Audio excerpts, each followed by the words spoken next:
안녕하십니까? 하나님의 경제 이야기 18번째 시간입니다. 오늘은 4월은 잔인한 달이라는 제목으로 여러분과 대화를 나눠보겠습니다. 코로나 이야기입니다. 지난주 월요일 25일부터 코로나가 2급 감염병으로 하향되었습니다. 그래서 영화관에서 팝콘을 먹을 수 있고 마트에서 시식도 가능해졌습니다. 거리두기 해제에도 확진자가 지금 점점 줄고 있습니다. 지난 주 후반에는 5만 명대 전후로 확진자가 발생하고 있습니다. 정부는 월요일 오늘부터죠. 실외 마스크 착용 의무를 해제했습니다. 덴마크는 세계 최초로 코로나19 백신 접종을 중단했습니다. 부동산 이야기입니다. 양도세와 보유세 회피를 위해서 가격을 많이 낮춰서라도 팔자고 하는 급매물이 많이 쏟아지고 있습니다.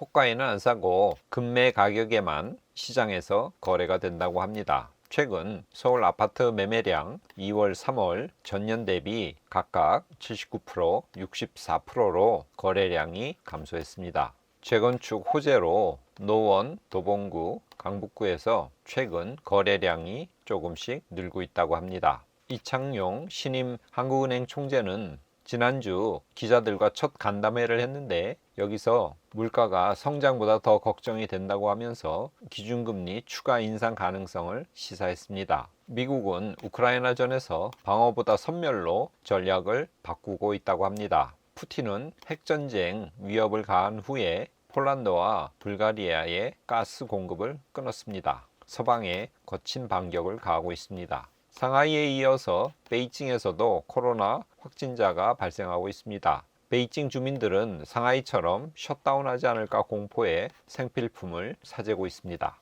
베이징도 셧다운될 거라는 공포에 25일 상하이 지수가 5.1% 급락했습니다. 당일 상해 종합주가 지수입니다. 5.13% 하락했습니다. 미국 시간으로 25일 테슬라의 일론 머스크가 트위터 인수에 성공했습니다. 이 소식에 기술주 중심의 나스닥과 암호화폐가 크게 올랐습니다. 미국 시간으로 26일 날 대규모 경제 침체가 오고 있다고 도이체방크에서 경고를 내놨습니다. 많은 투자은행이나 연구기관에서도 스태그플레이션 우려를 내놨습니다. 26일 뉴욕 증시는 공포에 사로잡혀서 크게 떨어졌습니다. S&P 500 지도입니다. 대부분 빨간색이죠. 많은 종목들이 떨어졌다는 뜻입니다. 현지 시간으로 28일 날 페이스북 메타 1분기 실적이 굉장히 좋은 것으로 발표되었습니다. 그러자 당일 페이스북 주가가 거의 18%나 급등했습니다. 페이스북이 급등하자 S&P 500 많은 지수들이 같이 상승했습니다. 미국 지난 1분기 GDP 성장률이 마이너스 1.4% 증가한 것으로 나왔습니다. 6분기 연속 성장했던 기조를 이어가지 못했습니다. 지난주 금요일 날 아마존 실적이 발표되었는데 전기 트럭 업체 리비안에 투자한 지분이 76억 달러 마이너스 난 걸로 밝혀졌습니다. 실적이 저조한다는 소식에 이날 아마존 주가가 14% 폭락했습니다. 이러한 폭락은 16년 만에 아마존 주가의 최대 낙폭치입니다. 아마존이 빠지면서 당일 S&P 500 차트도 전체적으로 하락했습니다. 3.63%나 떨어졌습니다. 나스닥은 더 많이 하락했습니다. 4.17% 떨어졌습니다. 지난주 S&P 500 주간 차트는 목요일 오후에 피크를 찍더니 오후부터 떨어져서 금요일까지 급격하게 하락했습니다. 2.9% 떨어졌습니다. 연초 대비로는 거의 14% 하락했습니다. 나스닥 차트도 지난 한 주 3% 정도 하락했습니다. 연초 대비로 보면 22% 떨어졌습니다. 3월 중순에 전저점 12,581을 지난 금요일 날 돌파하고 더 하락했습니다. 지난 금요일 날 중국 당국이 주식 거래 수수료를 절반으로 낮추는 등 시장 안정에 대한 강력한 의지를 비추자 중국 주식들이 일제히 상승했습니다. 상하이 종합 주가지수, 신천 성분지수, 창업한 지수 모두 2%대, 3%대, 4%대 올랐습니다. 지난주 상하이 종합 주가입니다. 수요일부터 계속 올랐죠. 상하이 종합 주가지수 연초 대비로는 그러나 16% 떨어진 상태입니다. 지난주 중반부터 약간 반등한 것을 볼 수 있습니다. 삼성전자 외국인이 팔고 있습니다. 최장 25일 거래일 동안 계속 팔았습니다. 이런 현상은 1999년 집계 이후 처음이라고 합니다. 반면에 최근 삼성전자 임원들이 삼성전자 주식을 사고 있습니다. 임원들은 내부인들이라 삼성전자에 대해서 누구보다 더 잘 알고 있습니다. 이들이 산다는 것은 지금 주가가 거의 바닥에 왔다는 것을 뜻합니다.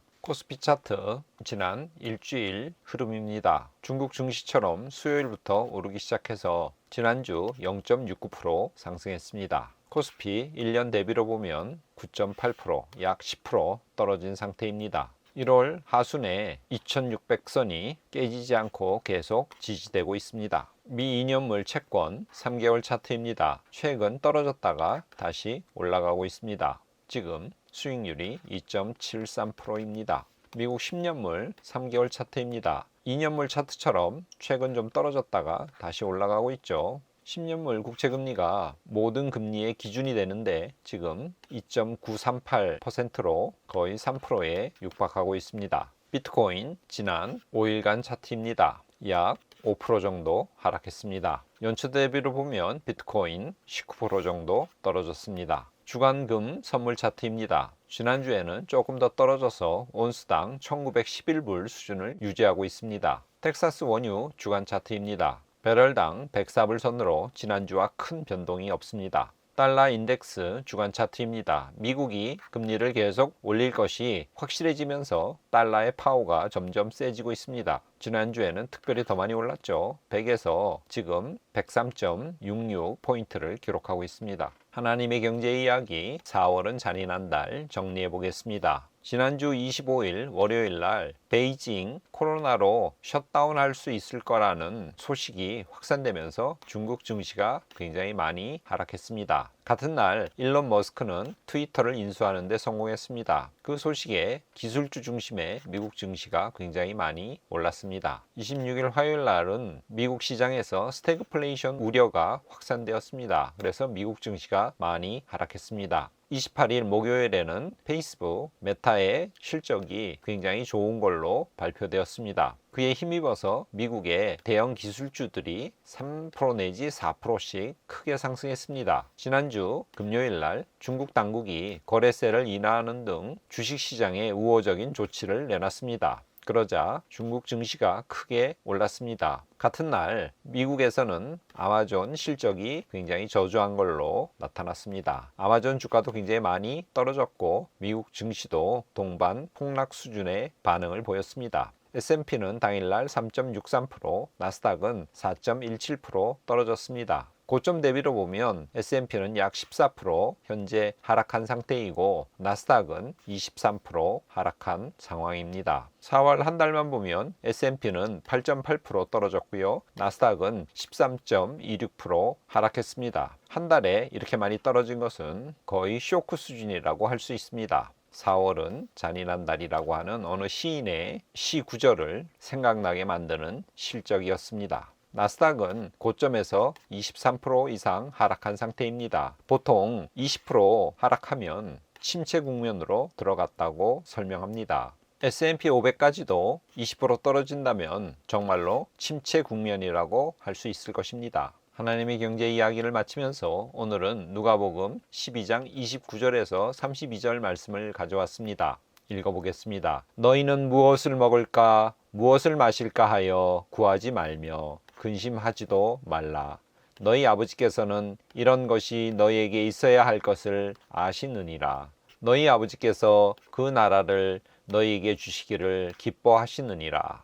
지난주 염려하지 말라는 내용 다음의 말씀을 특별히 32절 말씀을 추가로 가져왔습니다. 우리 주님께서는 의식주에 대해서 무엇을 먹을까 무엇을 마실까 근심하지 말라고 걱정하지 말라고 말씀하시면서 너희 아버지께서는 이런 것이 너희에게 있어야 할 것을 아신다고 하나님께서 우리가 필요한 것을 다 알고 계신다고 우리를 안심시키고 계십니다. 성경에 자식이 떡을 달라는데 돌을 주는 부모가 어디 있겠느냐는 말씀이 있습니다. 그런 것처럼 결론에 해당되는 32절에서 하나님께서는 떡이나 생선 정도가 아니라 더 궁극적인 당신의 나라를 우리에게 주시기를 기뻐한다고, 너희 아버지께서는 그 나라를 너희에게 주시기를 기뻐하시느니라고 말씀하십니다. 우리에게 필요하신 것을 아시는 하나님께서 그 나라까지도 주시기를 기뻐하십니다.